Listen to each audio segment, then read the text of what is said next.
Good evening. I'm State Representative G.A. Hardaway Sr., and I'm joined by our Shelby County Election Commissioner, Benicia Kimbrough, and my fellow colleague, State Representative Antonio Parkinson.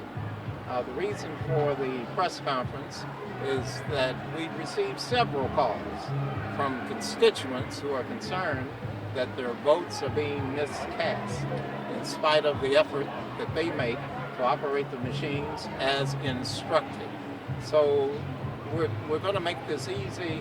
We're going to let Representative Parkinson speak to specific issues that come directly from his conversations with constituents, and then the commissioner will take up some of the technical issues and how our voters can try to protect themselves and what to do if you find that you cannot cast an accurate ballot. Representative Parkinson. I'm State Representative Antonio Parkinson, ANTONIOPARKINSON. Today I got a call that three of my constituents actually tried to cast their votes in two different locations.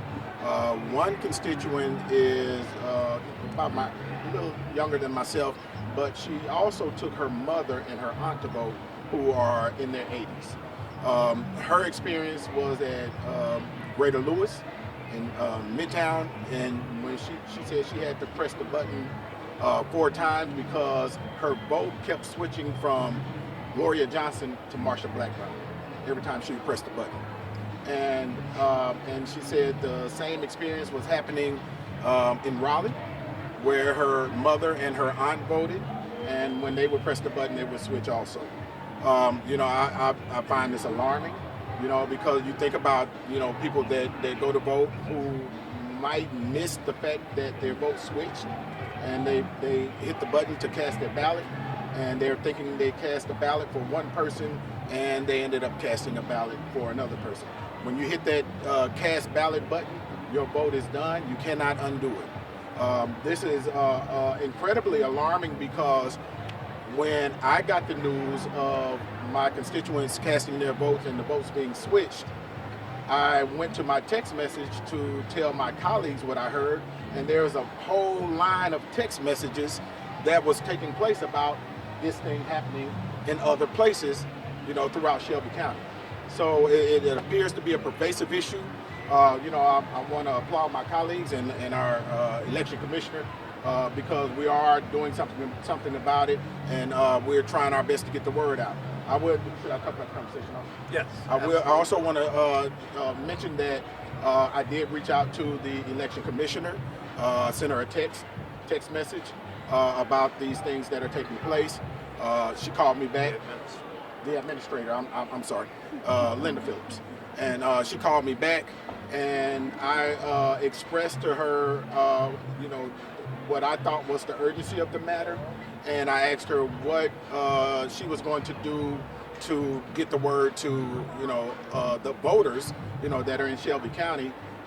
She said she spoke to Channel 3. She said she spoke to Channel 3, and she said she was going to put some stuff on social media. My response to that was, I hope that you will do more, because everybody doesn't, no shade, everybody doesn't watch Channel 3, and everybody is not on social media. And, I hope that the Election Commission will make a bigger effort to get the word out about it, about what's happening, because her response to me was that, and I take it for, face value, her telling me, I'm not saying that there was anything nefarious about it, but she said that people need to press the name on the ballot instead of pressing the box on the ballot. So I asked her, well, why is the box on the ballot? And her response was that these are national voting machines, and that, they have the box on the ballot. And so I just think that anywhere that you press on the person that you want to vote, whether it's on the box or on their name, you should be able to cast that vote as such. And so that appears to be, and I'm no tech expert, but it sounds like a calibration issue to me. And so I just want to make sure that every single person trying to cast a vote, whether you're Democrat or Republican, that you cast the right vote. But what's interesting about this is that we're not hearing about Republican choices being switched to Democrat.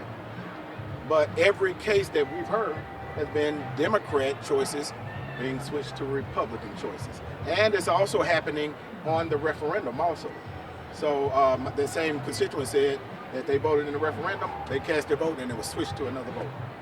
So I'll leave it at that, and I will let the Commissioner Kimbrough. Good evening, everyone. I'm Commissioner Venecia Kimbrough, Vanecia Kimbrow. I'm the ranking Democrat on the Shelby County Election Commission, and I'll also just reiterate that we have received several calls from constituents across the county today. I'd say in about 10 to 12 different precincts I've received reports of some irregularities with the voting machines. Now, what I will say is that I do not believe that it is anything that is nefarious in any way, shape, or form. I know that our employees and our staff have done a yeoman's job of preparing for this nationwide historic election where we expect to have higher voter turnout than in any other election known to Shelby County in any recent history at all. This is going to be a large election, and with that, we've had to bring in substantially more staff that are new. And really, I would say that the issue should have been easily resolved, because if any voter had an issue with casting their vote, we purchased new equipment that included styluses. And every voter should have been offered the opportunity to use such a stylus. And I believe that it is just not quite trained all the way, because the styluses were actually packed in every box. We verified that information. They packed actually in box number 1, so the staff could have easily whipped those out and provided it with to those voters, because that's been the issue that I've heard several occasions across the county today. And so my job today is to educate our voters, and that's what I'm here to do tonight, is to make sure voters know that, as voters, we also have a responsibility to be very careful and very intentional about casting our vote. We need to take the time to review the information, to review the ballot. It gives you several opportunities to do so before you move forward. You should ask for a stylus, and what I'll tell constituents is, if you're told that something that we purchased is not available at a polling site, you do not leave that polling site. You do not abandon your right to vote. You stand there, you ask for a supervisor. The supervisor then should be able to resolve that issue, and if that's not the case, our numbers are always available to the public, 901-870-7965, and that's any constituent, 901-870-7965. You can call or text. I'm always available 24/7 during voting hours and even after to address any concerns. And what we ask our voters to do is to be aware. First of all, be aware and be prepared. Then be very intentional about reviewing your ballot. Be very informed. You take the time to make sure before you cast that ballot, before you press that cast vote, that your selections are present. If you are having any trouble, do not leave the machine. You document and you call for the proper supervisors in that precinct that you can show and demonstrate what that error is, because we want to know a few things. I want to know what voting machine that this is happening on. Every voting machine is identified by number. We want to know the location. I want to know what time you voted. And then we can track back and review the calibration on specific machines that very well may be giving trouble. I won't put that beyond a reasonable doubt at this point, because it has been a problem that we've not had in recent elections. And before every election, the machines are calibrated and they are tested. I have been assured by our staff, and in our review of the machines prior to the elections, they were fine. But it's a lot of machine, it's a lot of people, and human error may also be a part of it. And so we want to just assure that every ballot is cast as the citizen wishes it to be cast.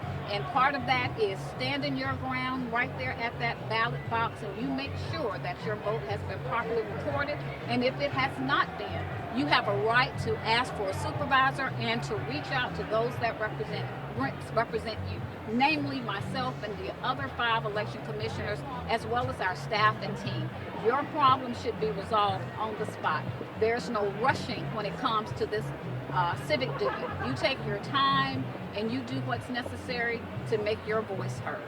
And I'm open for any questions with that. So what are the next steps after you said this machine was having, well, several machines were having issues? Well, what I've been doing thus far is documenting the calls and educating those voters that have called me that I need information. You know, it's very difficult to resolve a problem once you've left the box, right?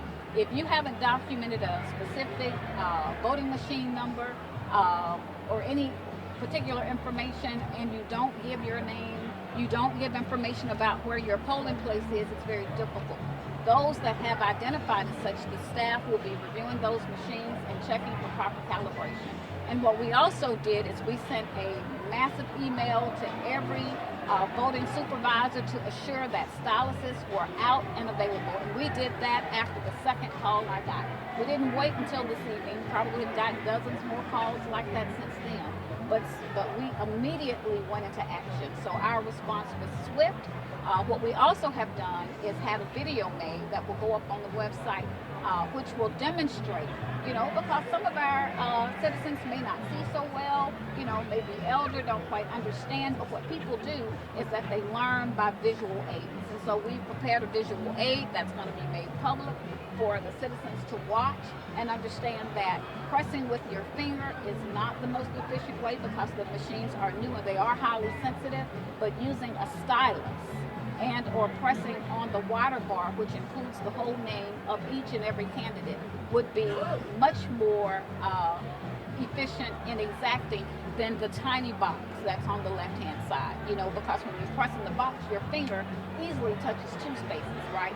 Doesn't necessarily place 1, especially some of the ladies that may have nails or other things going on that make it a little bit more difficult. And so, you know, we just really want them to call in, give us your name, don't leave your machine. We want to document what that machine number is and what precinct you're at, and we're sending out our team. We have teams ready to go in all of the areas, so they're zoned out, and so response time is very quick. So there's not going to be a long wait for any of our constituents that are out at the polling places if you have a problem. And you know, this is a civic duty too, right? It's everyone's civic duty to make sure that things are happening and operating as they should. So if you see something or know something, report it. You know, don't walk away from the polling place upset and not feeling vindicated, because we can fix it. We can fix what we know about. But it's up to you all to give us a call and let us know. And that's what I applaud those citizens that called in today. And we are moving in the direction to make corrective action. And personally, I know several of us will be visiting radio stations, news stations. I'll be doing some lives tomorrow and publishing those as well, sharing the video that we have on proper use, and also educating the public about asking for a stylist in order to cast their vote the most accurate way, or using the full bar name to press a candidate's name that you wish to vote for. So there's 10 to 12 precincts that you got calls about. Can you name which ones those are? I cannot, but what I'll do is if you'll give me a call after this, I'd be happy to pull my list. Unfortunately, I came for 2 reasons and left all of that in my phone, jumped out to be here quickly, and don't even have that information on me. But there are about 10 to 12 precincts, I will say that. These machines were in use for at least the 2 earlier elections. That is correct. Did you have any complaints? We have had some issues with it, but not to the extent, you know, I'd say maybe 1 or 2 calls, mostly from our seniors, are the calls that I received at the last election, but they were easily remedied. We had those constituents to ask for a stylist and or their aides or assistants to request a stylist be given to them, and they were able to cast their votes just fine. Lower turnout than those 2 earlier. Absolutely, much lower turnout than it has been in this election. And I'd say too, emotions are a bit high and people are much more vigilant. And we want that. We want that in every election. I wished every election got the attention that this election is getting, and that our citizens turned up in record numbers, 19,000 on the first day of early voting. We'll take that any election. Is there a possibility of needing to get new machines? And what Oh no, the machines are not, it's not the machines. The machines have been tried and tested. I personally And, you know, I'll say I'm an attorney by trade, so the inquisitive nature that I had the manufacturers and those that installed our machines, I went through personal training, and personally I tested those machines. Anything that I thought or had read about that could be done to manipulate those machines, I tried it. And that was not the case. They are standalone equipment. There's no signals that are being transmitted between the machines. We have some of the best equipment in the country at this point in time. And you know, and what we also know is that what we fought for and received is constituents can always cast a hand-marked paper ballot. You can simply pull a paper ballot and write your choices in. You don't have to use the machine. That's every citizen's choice. So if you find that you're not being successful with the marking devices, simply ask for a hand-marked paper ballot and cast your vote. Yes. We have that ability in Shelby County.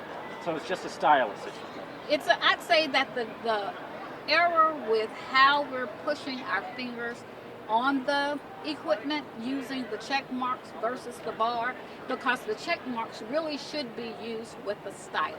People's hands slide across it. If you put your hand down and slide, it will change. It will change. You need to be precise. That's right. The equipment is very sensitive, and you know, it's brand new, fairly brand new, and it's doing what it's supposed to do. We just need to use the equipment that it was designed for. The boxes are designed for the styluses. The printed names are designed to use your hand. And so it's just a lack of, not enough communication and experience, correct. And we will take, you know, as a Shelby County Commissioner, I'll take responsibility for that. You know, our public, you know, these are new machines. We need to do more. We need to do more. And we're fighting for, and I'll say this to our county commissioners, a bigger budget, so we can have a bigger staff so that we can do more community engagement and training. We are limited on resources. We do as much as we possibly can, but it's not nearly enough. We need community engagement specialists that this is what they do in mass numbers. And we need the budget to make that happen. So I hope Mr. State Rep, the two of you are listening, as well as our county commissioners, so they can allocate those dollars for us to get the staffing we need to get our community and our public trained properly. I think one of you mentioned that the Dem choices were being switched to the Republican choices, and someone said that the Republican choices weren't being switched to the Dem choices when votes. I mean, are you confident that it's just the stylus that's causing that issue, or is that? Well, I would say it's the name Are placement. you thinking something else, or? I would say it's the name placement. You know, both of the names that are Democrats appear above the names that are the Republican candidates, and if you slide your hand down or you press, it will, the calibration of the machines is such that the heat from your fingers will then trigger a switch. You know, is that unfortunate? Absolutely it is. That, you know, one party seemingly is being impacted more than another. But until we get all the reporting is in, I will reserve comment on that, because I know for a fact that the machines are designed to do what the machines are supposed to do. You know, whether or not we did a good job in providing the proper tools to the public, I will own that, because the styluses should have been out and present. No voter should have had to ask for one. They should have been readily available on the tables when a voter walked in, and that in many instances what I have learned was not the case. They had to request it, and in some instances they were not provided them timely or quickly, and so they stood there and repeatedly tried to fix their vote before they were confident that they had marked properly to move on.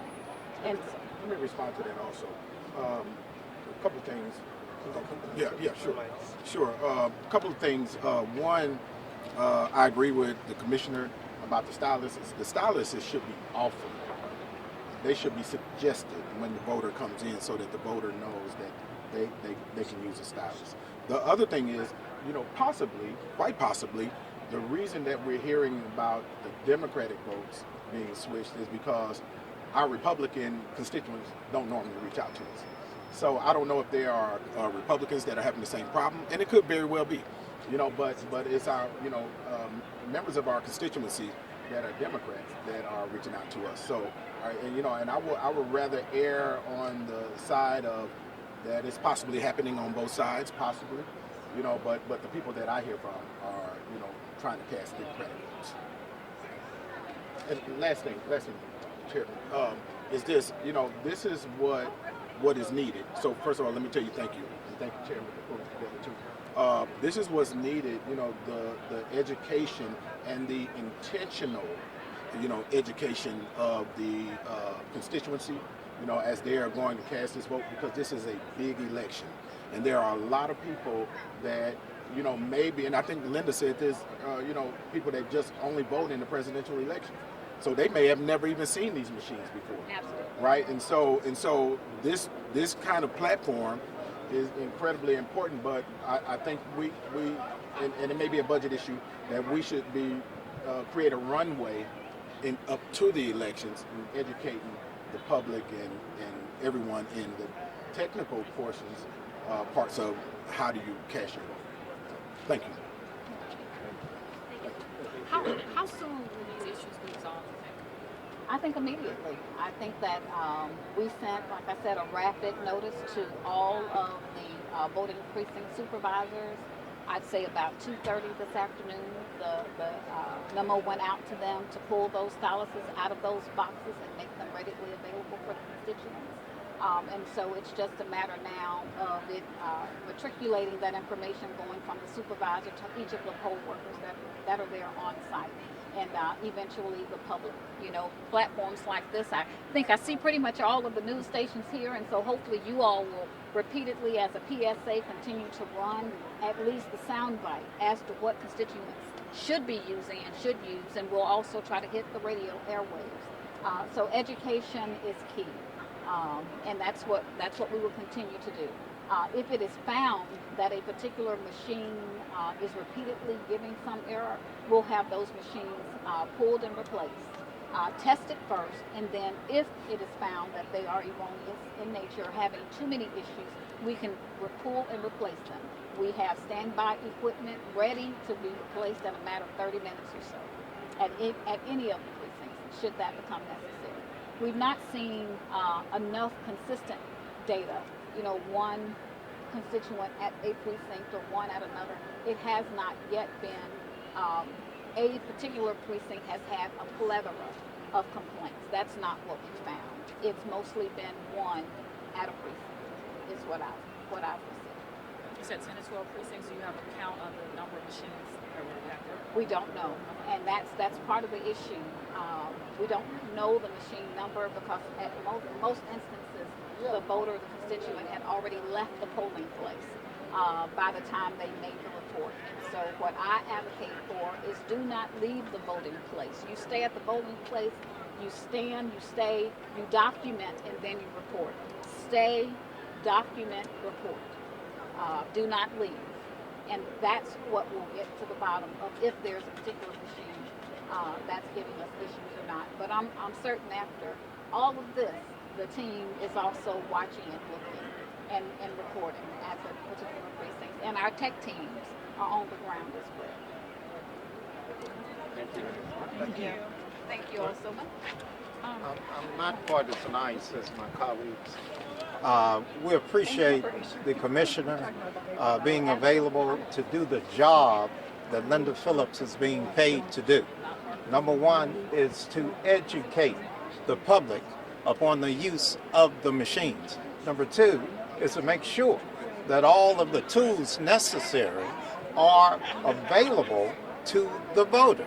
Number three, to make sure that those workers there are fully trained and we're not getting bad directions, bad advice from the operators, are not getting bad advice from the workers at the polls. So I'm disappointed that the administrator hasn't done a better job, and I can tell you that tomorrow morning, I'll be on, if not later tonight, I'll be on the phone to Trey Hargett, our Secretary of State, and make sure he's fully versed in the problems that we're having. And I'll also caution Ms. Phillips that we do have, and you know this from past elections, we do have a straight line to the United States Department of Justice. So we want our voters to have the experience of voting in this election that they deserve.